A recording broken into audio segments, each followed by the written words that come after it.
So ஒரு கிறிஸ்பியான potato fry recipe சிம்பிளாக எப்படி பண்ணலாம் அப்படின்ட்டு பார்க்கலாமா? ஸோ நான் இந்த மெத்தடில் தான் பண்ணுவேன். ஸோ அதுக்கு வந்துட்டு ஒரு 2-3 பொட்டேட்டோ எடுத்துக்கலாம். நமக்கு எவ்வளோ தேவையோ அந்த மாதிரி எடுத்துக்கலாம். நான் ஒரு 3 பொட்டேட்டோ எடுத்துக்கிட்டேன்.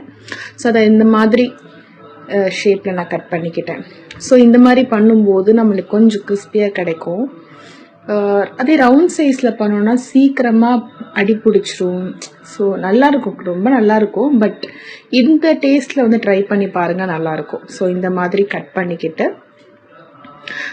ஸோ ஃபஸ்ட்டு எப்போவுமே வந்துட்டு ஆயில் போட்டுட்டு நம்ம அந்த கடுகு ஜீரகம்லாம் போட்டுட்டு உடனே பொட்டேட்டோவை போட்டுடணும். அதில் கொஞ்சம் நேரம் ஒரு 2 to 3 minutes அந்த ஆயிலில் ஃப்ரை பண்ண விடணும். ஸோ அப்போ தான் இந்த ஒரு கிறிஸ்பினஸ் நம்மளுக்கு கிடைக்கும். அதுதான் வந்து இதோடது சீக்ரெட் மாதிரினே சொல்லலாம்.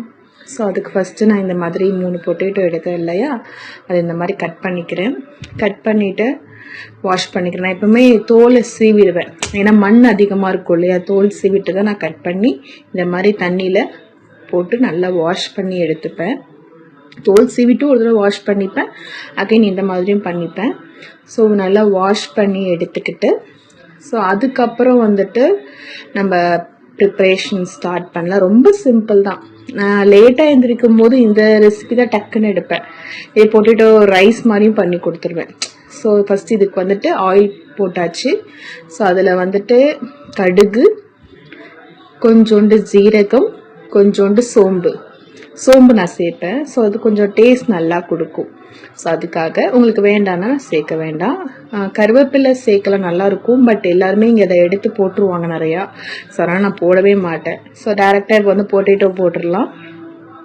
ஸோ பொட்டேட்டோ எல்லாத்தையுமே போட்டுட்டு அதில் ஒரு 2-3 நிமிஷம் சால்ட்டு மட்டும் போட்டுக்கிட்டு, சால்ட்டு போடாமல் கொஞ்சம் நேரம் பண்ணாலும் தப்பு கிடையாது. பட் நான் கொஞ்சம் சால்ட் போட்டுட்டு அதை ஒரு 2 to 3 minutes வந்து அந்த ஆயிலே கொஞ்சம் நேரம் ஃப்ரை பண்ணுவேன். ஸோ அந்த அதுலேயே வந்துட்டு கொஞ்சம் நம்மளுக்கு இதுவாகிடும். கொஞ்சம் சீக்கிரமாகவும் இன்னும் கொஞ்சம் சீக்கிரமாகவே வெந்துடும்னா பார்த்துக்கோங்களேன். ஸோ அதனால் ட்ரை பண்ணி பாருங்கள் இந்த மாதிரியே. ஸோ அதனால் நல்லா அந்த ஆயிலே கொஞ்சம் நேரம் ஃப்ரை பண்ணிக்கிட்டேன். ஸோ இதுக்கப்புறம் நான் இஞ்சி பூண்டு பேஸ்ட் போட்டுருவேன். ஸோ இஞ்சி பூண்டு பேஸ்ட் போட்டதுக்கப்புறம் தான் மஞ்சள் பொடி போட்டிருக்கேன். ஸோ மஞ்சள் பொடி போட்டதுக்கப்புறம் மிளகா பொடி, அதுக்கப்புறம் கொஞ்சம் கரம் மசாலா சேர்த்துப்பேன்.